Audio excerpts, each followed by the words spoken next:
La historia registra a los grandes líderes por sus victorias públicas, no por sus derrotas privadas.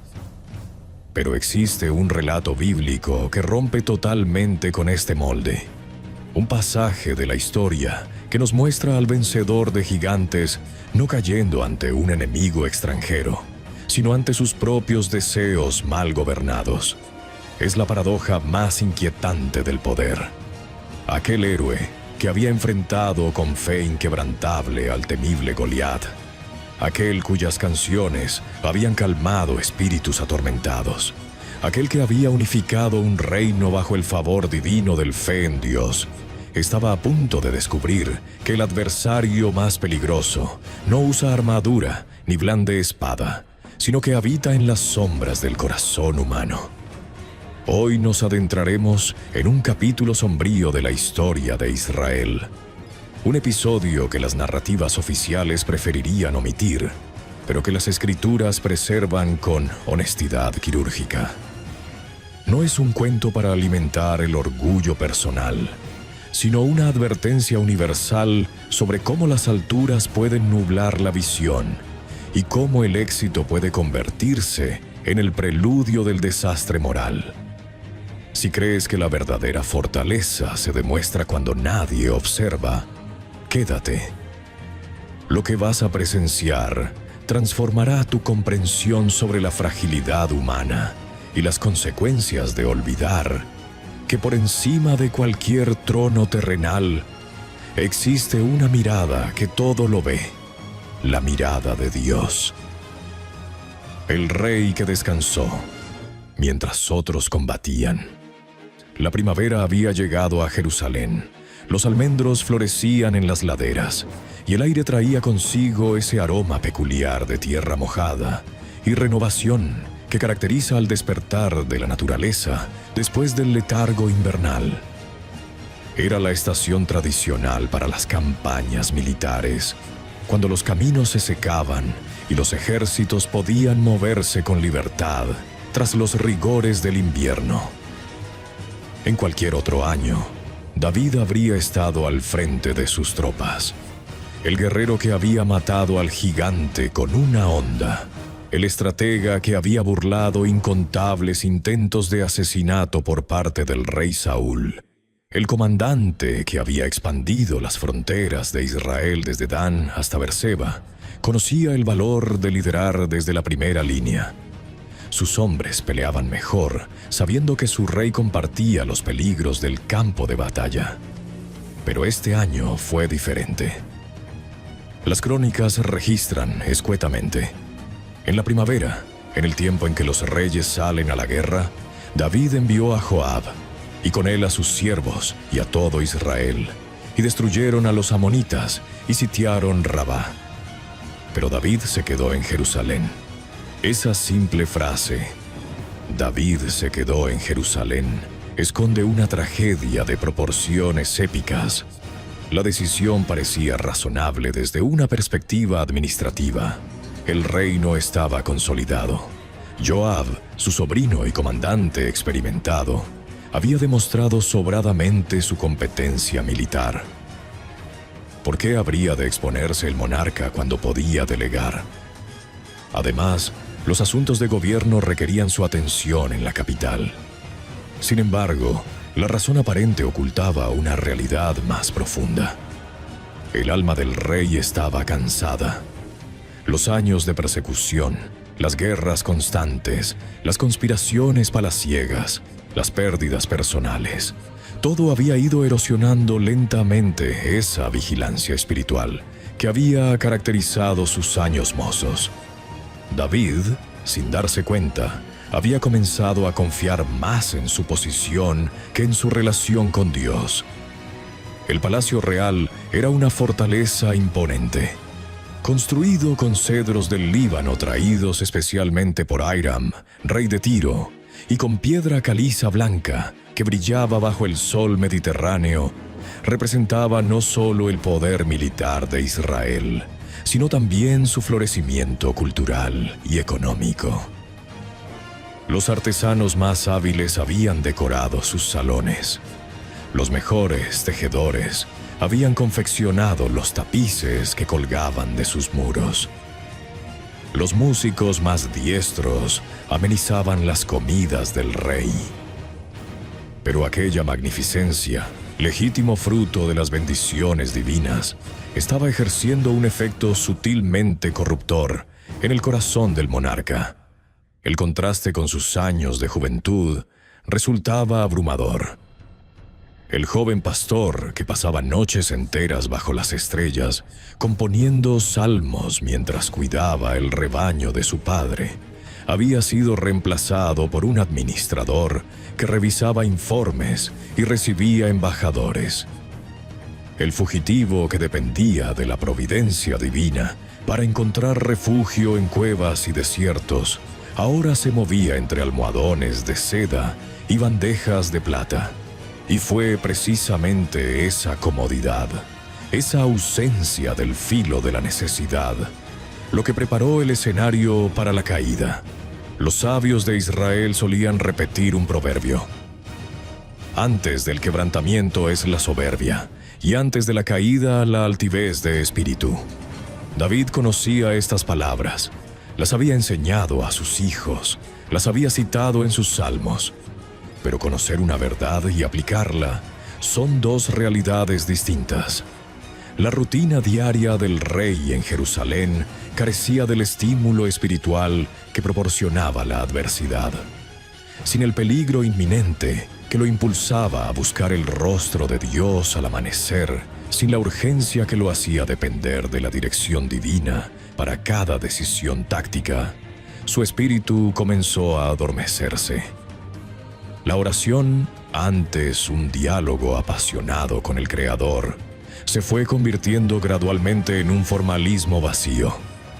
Los cortesanos que lo rodeaban eran serviciales, eficientes, respetuosos, pero ninguno se atrevía a confrontarlo.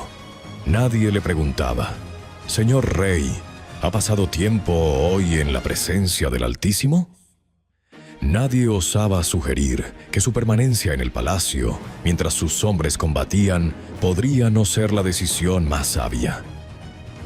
El poder absoluto, incluso ejercido con benevolencia, crea un vacío de retroalimentación honesta. Y en ese vacío, en ese silencio cómplice, comenzó a gestarse la tormenta. Los consejeros más ancianos recordaban las palabras del profeta Samuel cuando ungió a David: Jehová mira el corazón, pero el corazón del rey, aquel órgano espiritual que una vez latía con pasión por las cosas de Dios, había comenzado a latir con un ritmo diferente. No de manera abrupta, no con una rebelión consciente, sino con esa gradualidad imperceptible que caracteriza las peores caídas, la de la complacencia. La tarde que cambió la historia aconteció un día cuando el sol comenzaba su descenso hacia el Mediterráneo, proyectando sombras alargadas sobre las calles de Jerusalén, que David se levantó de su lecho. Este detalle, aparentemente trivial, encierra una revelación importante. El rey se había permitido una siesta prolongada, mientras sus soldados soportaban el calor del día asediando Rabá, mientras sus oficiales dirigían operaciones militares bajo el inclemente sol de Amón. El monarca descansaba en la frescura de su palacio. No es que el descanso sea pecaminoso. El propio Sabbat había sido instituido como día de reposo. Pero el contexto revela un patrón. David estaba viviendo a un ritmo diferente al de su pueblo, a un ritmo diferente al que requería su responsabilidad, a un ritmo que priorizaba la comodidad personal sobre el deber. Tras levantarse, probablemente después de haber comido, el rey decidió subir a la azotea de su palacio. Estas terrazas, comunes en la arquitectura de la época, funcionaban como espacios de recreación y ventilación, especialmente durante las horas más frescas de la tarde. Desde allí, la vista abarcaba gran parte de la ciudad, incluyendo los patios interiores de las casas circundantes. La ciudad de David, construida sobre una estrecha lengua de tierra entre el valle del Cedrón, y el valle del Tiropeón se caracterizaba por sus casas apiñadas, sus callejuelas estrechas y sus patios interiores donde las familias desarrollaban gran parte de su vida cotidiana. La privacidad era un concepto relativo en aquel entorno urbano, pero existían normas tácitas de convivencia. Los vecinos procuraban no observar deliberadamente la intimidad ajena. Eso fue algo que el propio rey decidió ignorar ese día. David paseaba por la azotea. El aire de la tarde, fresco y agradable, contrastaba con el calor que aún desprendían las piedras. Desde su privilegiada posición, podía ver el bullicio del mercado, el humo de los hornos domésticos preparando la cena, los niños que jugaban en las callejuelas antes de que sus madres los llamaran a casa. Y entonces, sus ojos se detuvieron en una escena inesperada. En el patio de una casa vecina, una mujer se bañaba. La luz dorada del atardecer acariciaba su piel. El agua brillaba sobre su cuerpo, y la escena, vista desde la distancia y la altura, poseía una belleza que golpeó la imaginación del rey con una fuerza que no anticipaba. La mujer era Betsabé, hija de Eliam, pero David no lo sabía aún. Solo veía una figura hermosa, un momento íntimo que sus ojos no debían estar presenciando. En condiciones normales, un hombre honorable habría apartado la mirada. Un rey consciente de su posición habría descendido inmediatamente de la azotea. Un seguidor de Dios habría reconocido el peligro y huido de la tentación, como José había huido de la esposa de Potifar en Egipto. Pero David no apartó la mirada. La Escritura, con su característica economía de palabras, simplemente registra. Vio desde la azotea a una mujer que se bañaba, y era una mujer muy hermosa. No añade comentarios morales, no justifica, no condena explícitamente, pero los hechos hablan por sí mismos. Lo que ocurrió en esos instantes fue una batalla silenciosa en el alma del rey. La voz de la conciencia susurraba: «No mires, desciende, esto no es para ti». La voz de la razón advertía: «Esa mujer tiene un esposo que probablemente está combatiendo por ti». La voz de la fe recordaba: «Has sido ungido para pastorear a Israel con justicia, no para codiciar lo ajeno». Pero había otra voz, más insidiosa, más seductora: la voz del poder. Esta susurraba: «Eres el rey. Todo en este reino te pertenece. Todo cuanto desees puedes poseer. ¿Quién va a cuestionarte?». Y entonces otra voz, la de la lujuria, argumentaba: «Una mirada no hace daño a nadie. Has sacrificado tanto, has luchado tanto. ¿No mereces este pequeño placer?». El problema no fue la mirada fortuita. El problema fue lo que vino después. David siguió mirando. Y mientras miraba, la imagen se grababa en su mente, alimentaba su imaginación, despertaba apetitos que deberían haber permanecido dormidos. Los sabios judíos enseñan que el ojo ve, el corazón desea, y luego el cuerpo actúa. David había permitido que sus ojos sembraran en su corazón una semilla que comenzaba a germinar peligrosamente. El sol continuó su descenso. Las sombras se alargaron. La mujer terminó su baño y desapareció en el interior de su casa. Pero para David, la noche no trajo descanso, sino obsesión. Esa noche, el rey no durmió. Se revolvió en su lecho de marfil, cubierto con las mejores mantas, rodeado de todo el lujo imaginable, pero incapaz de encontrar paz. La imagen de la mujer en el baño persistía en su mente con nitidez perturbadora. Cada vez que cerraba los ojos la veía. Cada vez que intentaba distraerse con otros pensamientos, ella regresaba. La lucha interior alcanzó proporciones épicas. Por un lado, David sabía perfectamente lo que la ley de Moisés prescribía respecto al adulterio. Era una ofensa grave, castigada con la muerte. recordaba sus propias composiciones. ¿Con qué limpiará el joven su camino? Con guardar tu palabra. Recordaba el pacto que Dios había hecho con él, prometiéndole una dinastía eterna si se mantenía fiel. Por otro lado, el deseo clamaba con fuerza creciente, y con el deseo llegaban las justificaciones. Después de todo, debió pensar, yo soy el rey. Los reyes tienen privilegios. ¿Acaso no tenía Abraham una concubina? ¿Acaso Jacob no tuvo varias esposas? La mente humana, cuando quiere justificar lo injustificable, encuentra los argumentos. Pero el caso de Betsabe era diferente.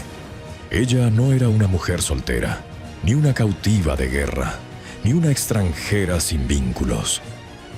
Era hija de Eliam, uno de sus valientes, y esposa de Urías, otro de sus guerreros de élite. Tomarla no sería simplemente ampliar su harén, sería violar el hogar de dos de los hombres que más le habían servido. La lucha continuó hasta el amanecer. Finalmente, una decisión se formó en la mente del rey. No era aún la decisión de cometer adulterio, sino la decisión de investigar. Una decisión que en retrospectiva marcó el punto de no retorno.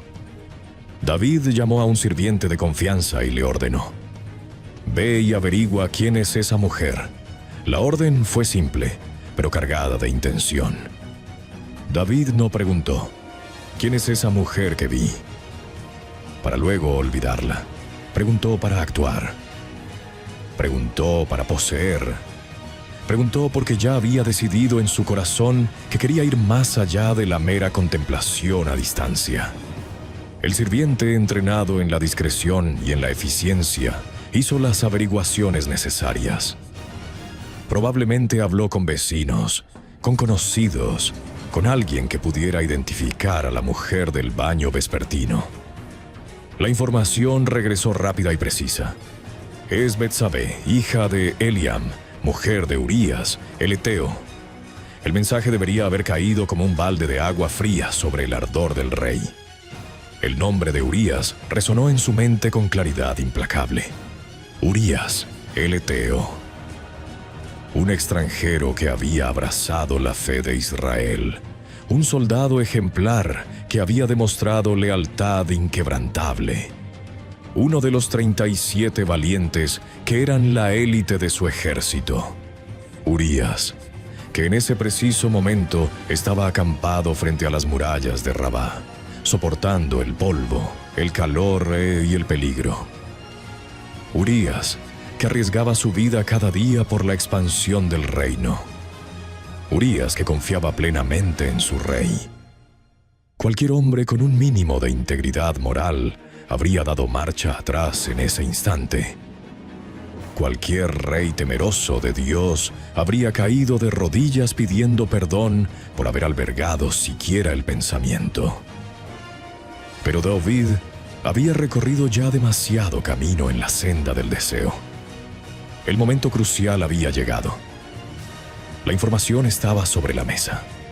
David conocía la identidad de la mujer, conocía a su esposo, conocía las consecuencias potenciales, y aún así, la decisión final no fue tomada por un impulso irreflexivo. Fue el resultado de una deliberación consciente en la que el rey sopesó el deseo contra la conciencia y encontró formas de silenciar esta última. Urías no lo sabrá, debió pensar. Está lejos, en la guerra. Nadie tiene por qué enterarse. Yo soy el rey. Puedo manejar esto discretamente. El poder absoluto había generado la ilusión de impunidad. David olvidó en esos momentos de oscuridad racionalizadora que existe un testigo silencioso pero omnipresente. Aquel que ve en lo secreto. Aquel ante quien todas las cosas están desnudas y abiertas. La orden salió de sus labios con la autoridad habitual, pero con un peso que David no podía imaginar. Envía a mensajeros a buscarla. Tráiganla a mi presencia. Los sirvientes partieron para cumplir la orden. El rey esperó en sus aposentos, con el corazón latiendo, con una mezcla de anticipación y culpa apenas reprimida.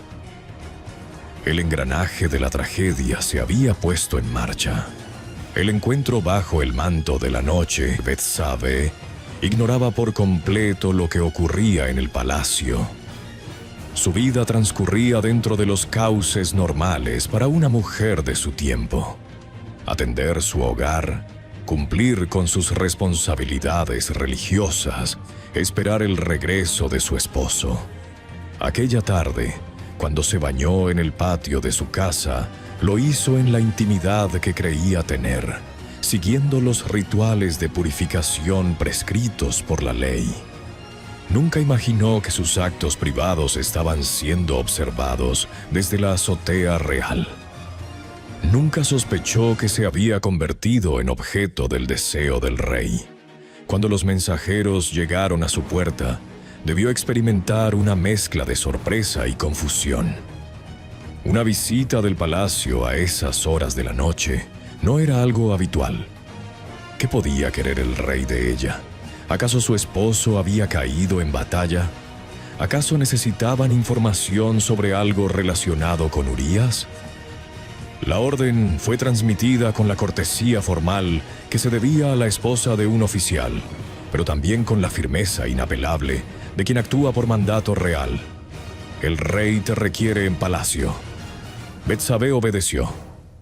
¿Qué otra opción tenía? En una sociedad monárquica, la voluntad del rey era ley. Además, no había razón para sospechar nada inapropiado. Probablemente asumió que se trataba de algún asunto relacionado con Urías, quizás un mensaje urgente, tal vez la oportunidad de enviar algo a su esposo al frente de batalla. Caminó por las calles de Jerusalén, acompañada por los sirvientes reales, hasta las puertas del palacio. La guardia la dejó pasar sin obstáculos.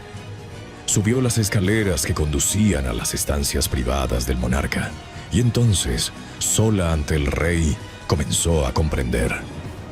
La escritura es extraordinariamente discreta respecto a lo que sucedió esa noche. El texto sagrado simplemente registra, y la tomó y ella concibió. No hubo romance, no hubo cortejo. Fue un acto de poder, la consumación de un deseo nacido días atrás desde la azotea real. Un detalle crucial añade el texto sagrado. Betsabé acababa de purificarse de su menstruación. Este dato, lejos de ser un añadido irrelevante, subraya la premeditación del encuentro y elimina cualquier posible justificación basada en la confusión o el azar. Sin embargo, no hay descripciones morbosas ni hay detalles innecesarios en las escrituras al respecto. Pero lo que sí queda claro es esa asimetría de poder en el encuentro. David era el rey, el ungido, el hombre más poderoso de la nación. Betsabé era una mujer en una sociedad patriarcal, esposa de un soldado ausente, súbdita del monarca. No había igualdad de condiciones para un consentimiento verdaderamente libre. La tradición judía se discute si Betsabé fue víctima o cómplice. Algunos rabinos señalan que su acción de bañarse en un lugar visible podría interpretarse como imprudente, pero la mayoría coincide en que la responsabilidad principal recae sobre David, no solo por su posición de autoridad, sino porque la iniciativa partió enteramente de él. Como fuere, lo que sucedió esa noche fue el primer eslabón visible de una cadena de pecados que se extendería mucho más allá de ese momento. David había cruzado una línea que nunca imaginó cruzar. El hombre que había escrito «Bienaventurado el varón que no anduvo en consejo de malos», estaba andando en consejo de su propia concupiscencia. Cuando la noche terminó y Betsabé regresó a su casa, pero ya nada era igual. Ella volvió a su rutina, probablemente aturdida, confundida, preguntándose qué acababa de suceder y qué significaba para su vida, para su matrimonio, para su futuro. David, por su parte, probablemente experimentó una momentánea satisfacción, la calma que sigue a la consecución de sus deseos. Pero esa calma sería efímera. Las consecuencias comenzarían a manifestarse pronto, y serían mucho más terribles de lo que el rey podría haber imaginado. Pasaron los días. David retomó sus actividades habituales, atendiendo los asuntos del reino, recibiendo informes del frente de batalla, administrando justicia. Superficialmente, todo parecía normal. El rey sonreía, el rey gobernaba, el rey continuaba con su vida. Pero en su interior, algo había cambiado. La culpa comenzó a hacer su trabajo silencioso. Los momentos de oración, antes fluidos y naturales, ahora se volvían tensos. Las palabras de los salmos que solía recitar se atoraban en su garganta.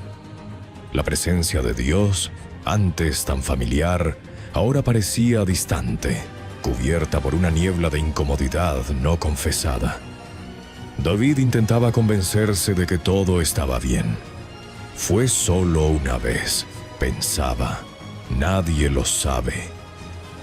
Urías sigue en la guerra. Nunca se enterará. Betsabé probablemente guardará silencio. Esto pasará y todo seguirá igual. Pero el corazón humano no está diseñado para albergar secretos oscuros sin consecuencias. La culpa no confesada es como un veneno que se filtra lentamente en el sistema, contaminando cada pensamiento, cada emoción, cada relación. El rey se volvió más irritable con sus sirvientes, y sus noches se poblaron de sueños inquietantes. La música, que antes era su consuelo, ahora le parecía hueca. Los consejeros notaban que algo andaba mal, pero ninguno se atrevía a preguntar. Y entonces el mensaje que David temía llegó a sus oídos. Betsabé estaba embarazada. El cálculo fue inmediato en la mente del rey. Urías llevaba meses en el frente. Si Betsabé daba a luz, todo el mundo sabría que el niño no era de su esposo. Las preguntas comenzarían y las investigaciones podrían seguir. Eventualmente, el escándalo estallaría. La noticia cayó como un rayo sobre la conciencia adormecida del rey. El placer furtivo de una noche se había transformado en una realidad biológica ineludible. El hijo que crecía en el vientre de Betsabé era una prueba viviente de su transgresión, un testigo silencioso que ningún decreto real podría acallar. David sintió un frío recorrer su espalda. Las implicaciones eran catastróficas. El adulterio, que ya de por sí era un delito grave según la ley de Moisés, se complicaba ahora con un embarazo. La solución parecía obvia: traer a Urías de vuelta, darle unos días de descanso con su esposa. Y cuando el niño naciera, todos asumirían que era fruto de ese breve reencuentro. Un plan sencillo, discreto y efectivo. David podría cubrir su pecado y continuar su reinado sin mancha. Lo que David no anticipó fue que su plan chocaría contra una pared de integridad mucho más sólida de lo que imaginaba. Urías, el heteo, el extranjero convertido a la fe de Israel, demostraría tener un carácter moral que avergonzaría al propio rey. La historia apenas comenzaba. Las decisiones tomadas en la azotea, la mirada que no se apartó, la pregunta que no debió hacerse, el encuentro que no debió ocurrir. Todo ello estaba a punto de desencadenar una espiral de engaño, traición y muerte que marcaría para siempre la dinastía de David. El hombre que había derrotado a Goliat enfrentaba ahora al adversario más temible, las consecuencias de sus propias acciones. Y esta vez no habría piedra lisa en su honda, ni nombre de Jehová de los ejércitos en sus labios, que pudiera salvarle del dolor que se aproximaba. La trampa que se cierra sobre un hombre honesto. Después del shock inicial, David inmediatamente despachó un mensajero a Rabá, donde el ejército sitiaba la capital amonita. La orden para Joab, el comandante en jefe, fue escueta. «Envíame a Urías el Eteo». Así Urías, soldado ejemplar entre los valientes de David, emprendió el viaje de regreso sin sospechar nada. Llegó a Jerusalén cubierto de polvo, con el rostro marcado por la fatiga del asedio, y se presentó ante el rey con la lealtad inquebrantable que siempre lo había caracterizado. David lo recibió con una afabilidad calculada. Preguntó por Joab, por el ejército, por el desarrollo de la guerra, y Urías respondió con el informe detallado que se esperaba de un oficial. El rey escuchó, asintió y luego ejecutó la parte crucial de su estratagema. «Bien, desciende a tu casa y lava tus pies». Era una orden envuelta en hospitalidad. Lavar los pies significaba descansar, reponerse del viaje. Para asegurarse de que Urías aceptara la invitación, David envió además un presente de comida, un manjar de la mesa real. El rey esperó entonces confiado a que la noche hiciera su trabajo. En su mente ya veía resuelto el problema. Urías dormiría con su esposa, el embarazo quedaría legitimado y el secreto del rey permanecería a salvo para siempre. Pero David había olvidado algo fundamental. No todos los hombres se doblegan ante la comodidad cuando hay principios en juego. La mañana siguiente trajo una noticia que David no podía creer. Urías no había ido a su casa. Los sirvientes informaron al rey que el soldado había dormido en la puerta del palacio, junto al resto de la guardia, como si aún estuviera en campaña militar. Su equipaje seguía sin deshacer y su esposa no lo había visto. David, desconcertado, mandó llamar a Urías. La conversación que siguió es uno de los momentos más reveladores de toda la escritura. «¿No has venido de camino?», preguntó el rey, fingiendo incomprensión. «¿Por qué no descendiste a tu casa?». La respuesta de Urías cayó como una sentencia sobre la conciencia del monarca. «El arca, Israel y Judá están bajo tiendas. Mi señor Joab y los siervos de mi señor están acampados en campo raso. Y había yo de entrar en mi casa para comer y beber y dormir con mi mujer. Por tu vida y por la vida de tu alma, no haré tal cosa». Pues en aquellas palabras resonaba una integridad que David había perdido. Urías, el extranjero convertido, el eteo que había abrazado la fe de Israel, poseía un sentido del honor y la lealtad que avergonzaba al propio rey ungido. Mientras sus compañeros dormían en tiendas, soportaban el polvo y el peligro del asedio, él no podía permitirse los placeres del hogar. La guerra no había terminado. Sus hermanos seguían combatiendo. El arca de Dios permanecía en campaña. ¿Cómo podía él refugiarse en la comodidad de su lecho conyugal? La respuesta de Urías desnudaba, sin pretenderlo, la hipocresía de David. El rey vivía en la opulencia de su palacio. Había cedido a sus deseos carnales y ahora intentaba manipular a un hombre cuya estatura moral superaba con creces la suya. Lejos de llevarlo al arrepentimiento, la integridad de Urías empujó a David hacia una determinación más siniestra. El plan había fracasado, pero él encontraría otra forma de salvarse. David no se rindió. El embarazo avanzaba y el tiempo se agotaba. Si no lograba que Urías se acostara con su esposa, el escándalo estallaría inevitablemente. Probó entonces con una táctica diferente.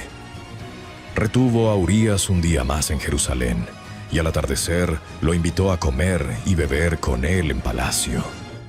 La mesa real se convirtió en el escenario de un nuevo engaño. David ofreció vino en abundancia, animó a Urías a beber, esperando que la embriaguez hiciera lo que el honor le impedía. El texto sagrado registra el triste episodio.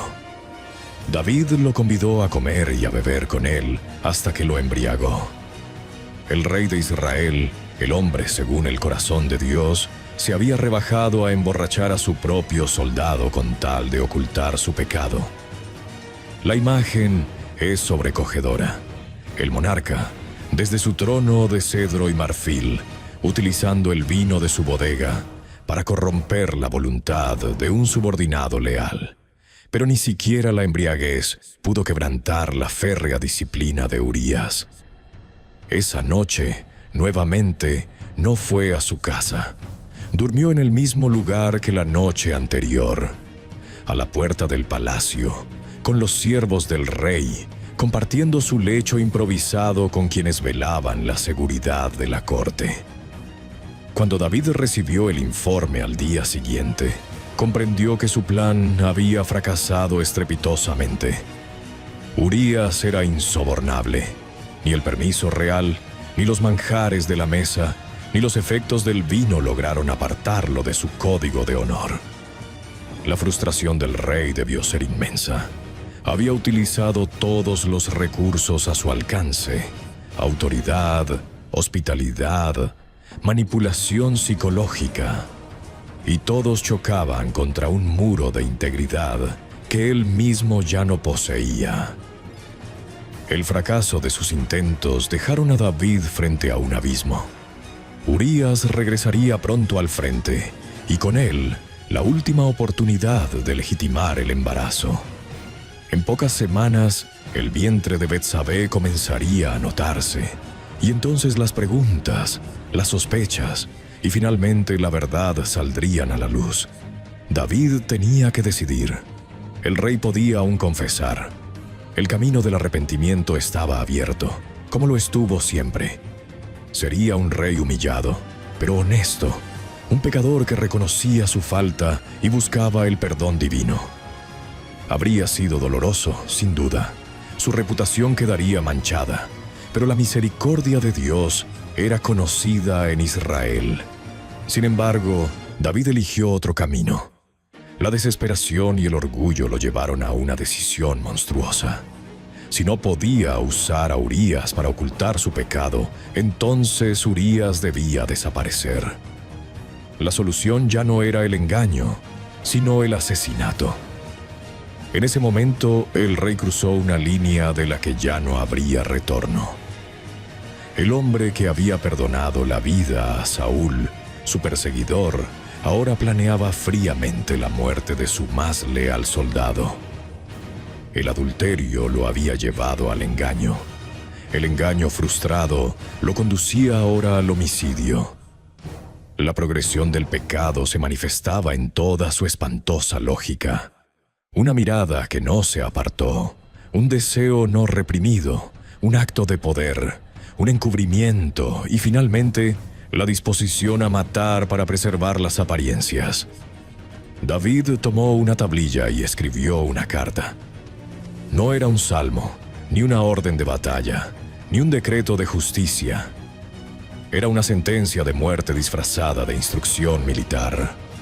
Las palabras que plasmó en esa tablilla cambiarían para siempre su historia.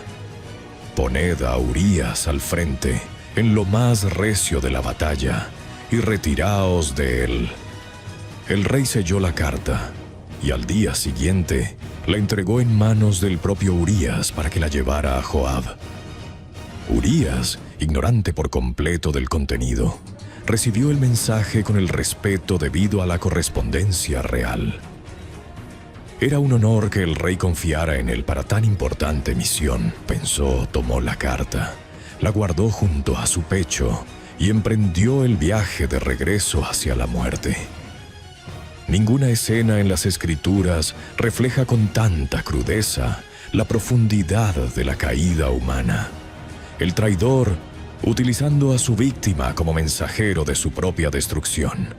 Cuando Urías partió hacia Rabá llevando su propia sentencia, David debió sentir un momentáneo alivio. El problema tendría solución. Urías moriría en combate, como tantos soldados morían. Betsabé guardaría luto, y cuando naciera el niño, nadie cuestionaría su origen. El rey, compasivo, podría incluso tomar bajo su protección a la viuda, cumpliendo así con un deber de piedad. Era simple, todo quedaría en orden. O al menos eso creía David. Lo que el rey no podía ver, cegado por su pecado y su orgullo, era que ningún encubrimiento humano puede ocultar la verdad al único juez que realmente importa. El hombre conforme al corazón de Dios se había convertido en un asesino, pero aún conservaba la capacidad de engañarse a sí mismo. La carta viajaba hacia Rabá en las manos honradas de Urías. El ejército esperaba noticias de la capital. Joab, el general leal, recibiría pronto una orden incomprensible: sacrificar a uno de sus mejores oficiales en una maniobra militar sin sentido. Y David, en su palacio, esperaba que la muerte de un hombre bueno fuera el precio final por una noche de placer. Pero la justicia divina no duerme, y el precio del pecado rara vez se paga en una sola cuota. Lo que David ignoraba era que aquella carta no solo condenaba a Urías, estaba escribiendo con su propia mano la sentencia sobre su casa, sobre su dinastía y sobre la paz de su reinado. El hombre que había cantado: Jehová es mi luz y mi salvación, ¿de quién temeré?, pronto descubriría que el mayor miedo no viene de los enemigos externos, sino de la oscuridad que uno mismo ha albergado en el corazón. La muerte que selló el destino del rey. En el campamento hebreo, el comandante Joab recibió al mensajero y rompió el sello real. Leyó las instrucciones una vez, luego otra, asegurándose de comprender bien. El veterano general, curtido en 1000 batallas y en las complejidades de la política palaciega, entendió de inmediato el mensaje cifrado: Urías debía morir. Joab no era un hombre que iba a cuestionar las órdenes de su rey. Había visto demasiado, había servido demasiado tiempo, conocía los secretos que se ocultaban tras los muros del palacio. Así que, sin hacer preguntas, sin mostrar sorpresa, procedió a ejecutar el plan. A la mañana siguiente, Joab reunió a un grupo de sus mejores hombres para un asalto contra la muralla de Rabá. Entre ellos, como era inevitable por su valor y destreza, se encontraba Urías. El ataque se concentró en el punto donde la defensa amonita era más feroz, donde los arqueros enemigos concentraban sus flechas y los defensores arrojaban piedras y aceite hirviendo desde las almenas. Los israelitas avanzaron con decisión, protegiéndose tras sus escudos, escalando las pendientes que llevaban a la base de la muralla. Y entonces ocurrió. Siguiendo las instrucciones de Joab, los soldados que acompañaban a Urías comenzaron a retirarse. Lentamente al principio, como si la presión enemiga los obligara a ceder terreno, luego de manera más evidente. Urías se encontró de pronto solo, avanzando hacia la muralla, mientras sus compañeros se replegaban.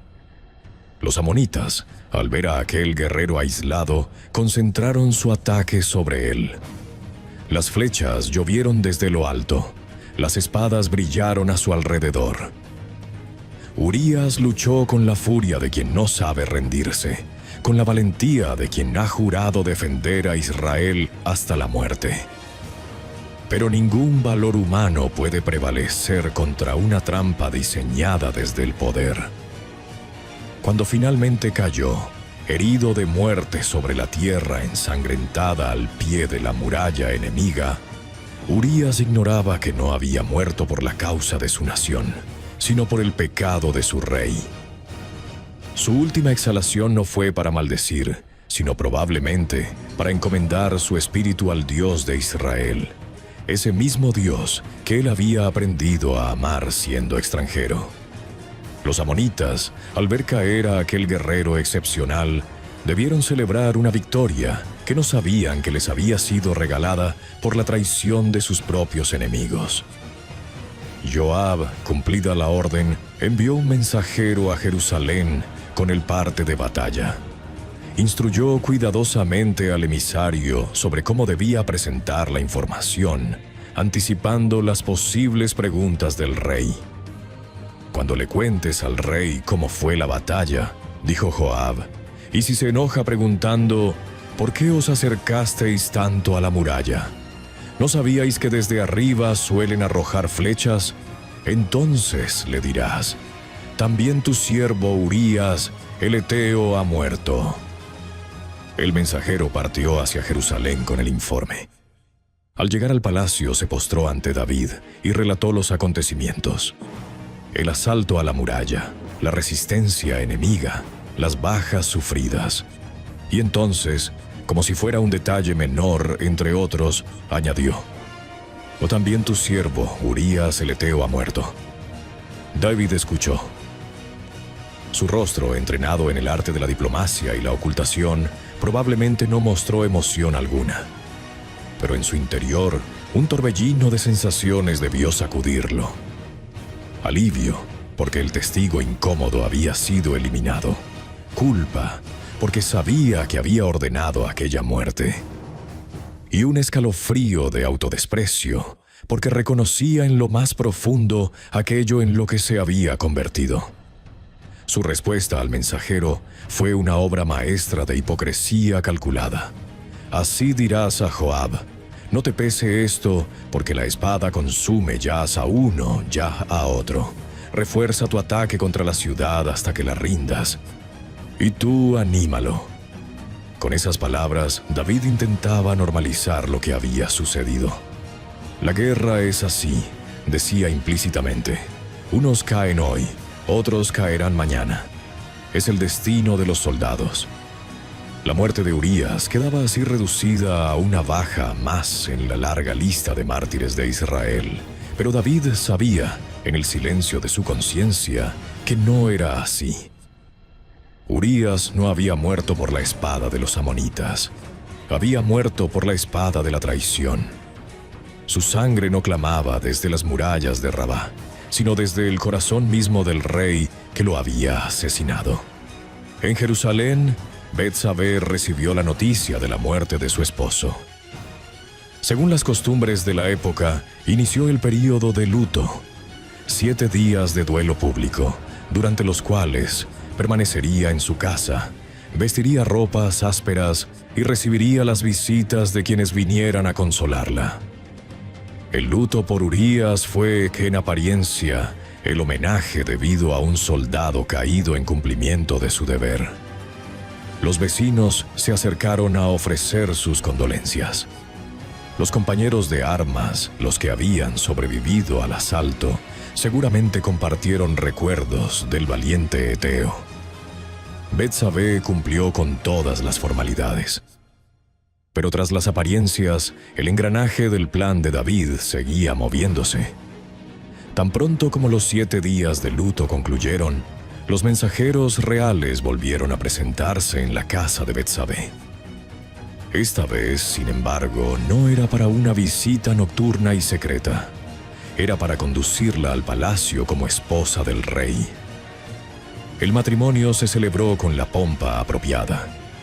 Betsabé pasó a engrosar el harén real, y su embarazo, que comenzaba ya a notarse, quedó automáticamente legitimado. El niño que nacería sería considerado hijo de David, fruto de su unión con la viuda de un héroe caído. La jugada era perfecta. David había transformado un adulterio vergonzoso en un matrimonio honorable. Había convertido un asesinato en una baja de guerra. Había silenciado para siempre la única voz que podía delatarlo. Pasaron los meses. El niño nació, y el palacio celebró el acontecimiento con la alegría propia del nacimiento de un príncipe. David sonreía, recibía felicitaciones, participaba en las ceremonias de consagración del recién nacido. Exteriormente, todo era perfecto, pero en el ámbito espiritual, algo terrible estaba sucediendo. Dios guardaba silencio. Los cielos, que antes respondían a las oraciones de David, permanecían cerrados. El altar donde el rey solía ofrecer sacrificios y cantar salmos de alabanza se había convertido en un lugar de encuentro vacío. La presencia divina que había acompañado a David desde su juventud parecía haberse retirado, dejando un vacío helado en su alma. El Salmo 32, escrito probablemente tiempo después, describe con una precisión sobrecogedora lo que David experimentó durante aquellos meses. Mientras callé, se envejecieron mis huesos en mi gemir todo el día, porque de día y de noche se agravó sobre mí tu mano. Mi vigor se secó como en sequía de verano. La mano de Dios, que antes lo sostenía, ahora pesaba sobre él como una losa. La culpa no confesada carcomía su espíritu. Los rituales religiosos se volvieron mecánicos, vacíos. La música, su refugio de siempre, ya no lograba conmover su corazón endurecido. David intentaba seguir adelante. Gobernaba, impartía justicia, recibía embajadores. Pero algo fundamental se había roto en su interior. Era como un hombre que camina sobre hielo delgado, sabiendo que en cualquier momento la superficie cederá bajo sus pies. Y el momento llegó. Natán era un hombre valiente. Como profeta de Dios, había gozado durante años de la confianza de David. Había sido su consejero espiritual, su apoyo en momentos difíciles, la voz que traía palabra divina en medio de las crisis nacionales. Pero ahora Dios le encomendaba la misión más peligrosa de su vida: confrontar al rey con su pecado. Un profeta menos fiel habría buscado excusas. Es demasiado arriesgado. David podría matarme. Esperemos un mejor momento. Pero Natán conocía a su Dios y sabía que el silencio cómplice no era una opción. La verdad debía ser dicha, aunque costara la vida. Con esa convicción, Natán se presentó ante David.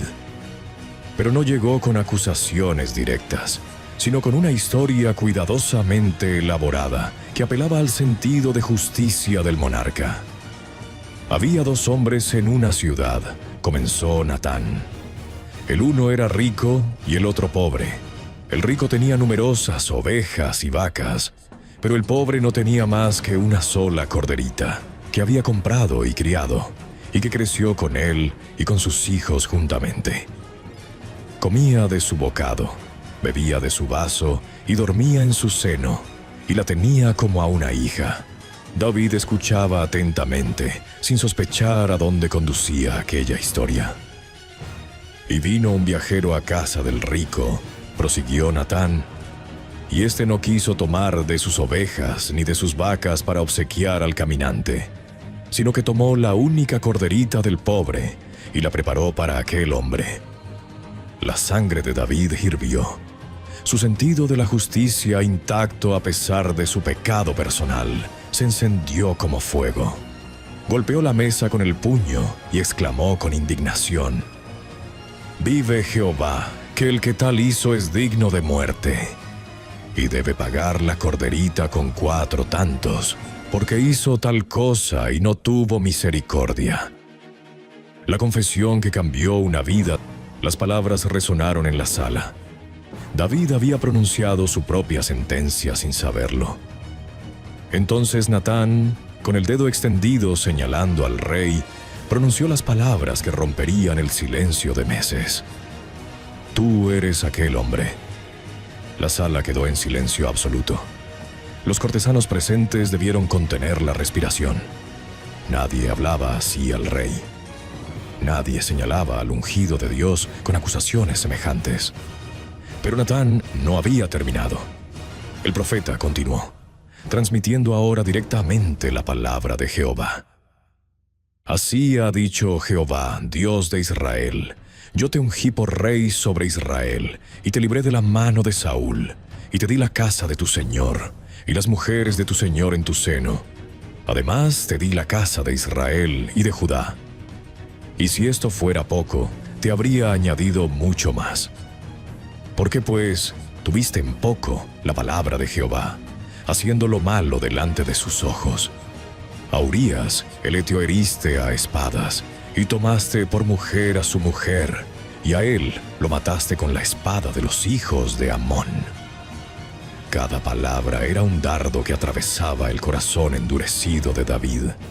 El profeta no solo mencionaba el adulterio y el asesinato, sino que recordaba la ingratitud de aquellos crímenes contra el telón de fondo de la generosidad divina. Dios lo había dado todo, y David, en respuesta, había tomado lo que no era suyo. El juicio llegó después. Por tanto, ahora no se apartará jamás de tu casa la espada, por cuanto me menospreciaste y tomaste la mujer de Urías Heteo para que fuese tu mujer. He aquí, yo haré levantar el mal sobre ti de tu misma casa, y tomaré tus mujeres delante de tus ojos y las daré a tu prójimo, el cual yacerá con ellas a la luz del sol, porque tú lo hiciste en secreto. Mas yo haré esto delante de todo Israel y a plena luz. David escuchó la sentencia.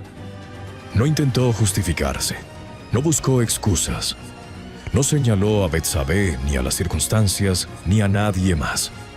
En ese momento de claridad absoluta, cuando la verdad le era mostrada sin velos, el rey hizo lo único que podía salvar su alma. Pronunció 3 palabras, las más importantes de su vida. Pequé contra Jehová. No fue una confesión a medias, ni un reconocimiento forzado por las circunstancias. Fue un quebrantamiento genuino, un derrumbarse ante la evidencia de su pecado, un retorno a la verdad que había abandonado. La respuesta de Natán fue inmediata. También Jehová ha remitido tu pecado. No morirás. El perdón divino cubrió instantáneamente la transgresión de David. La relación con Dios, rota por el pecado no confesado, quedó restaurada en ese mismo instante. La misericordia del Altísimo se manifestó en todo su esplendor, superando con creces la magnitud de la ofensa. Pero Natán añadió una advertencia crucial. Por cuanto con este asunto hiciste blasfemar a los enemigos de Jehová, el hijo que te ha nacido ciertamente morirá. La profecía de Natán se cumplió sin demora. El hijo de David y Betsabé cayó enfermo, y su enfermedad era grave. David, desesperado, inició un ayuno. Se postró en tierra y permaneció allí día y noche, sin comer, sin permitir que nadie lo levantara. Los ancianos de su casa acudían a él, intentando convencerlo de que se incorporara, de que comiera algo, pero él se negaba. 7 días, registran las crónicas, estuvo David postrado en tierra, intercediendo por el niño. Los sirvientes observaban asombrados. Nunca habían visto a su rey en semejante estado. El monarca que había matado gigantes, que había conquistado reinos, que había compuesto los más hermosos salmos de Israel, yacía ahora en el polvo, con el rostro contra el suelo, suplicando por la vida de un bebé. Pero al 7º día, el niño murió. Los cortesanos temieron comunicar la noticia a David. Si cuando el niño vivía y le hablábamos, no nos escuchaba, razonaban, ¿cómo le diremos que el niño ha muerto? Podría hacer algo terrible. David, percibiendo los cuchicheos y los rostros consternados, preguntó directamente, ¿ha muerto el niño?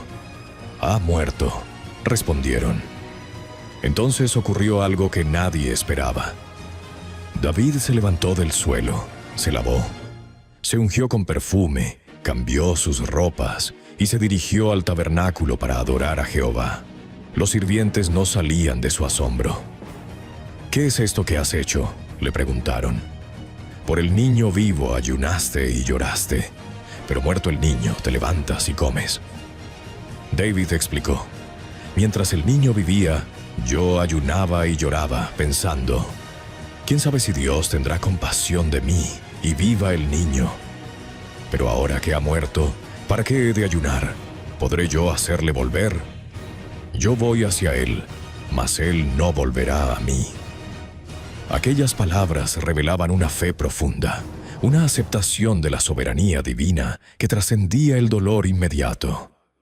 David reconocía que había un más allá, que su hijo estaba en presencia de Dios, que un día volverían a encontrarse.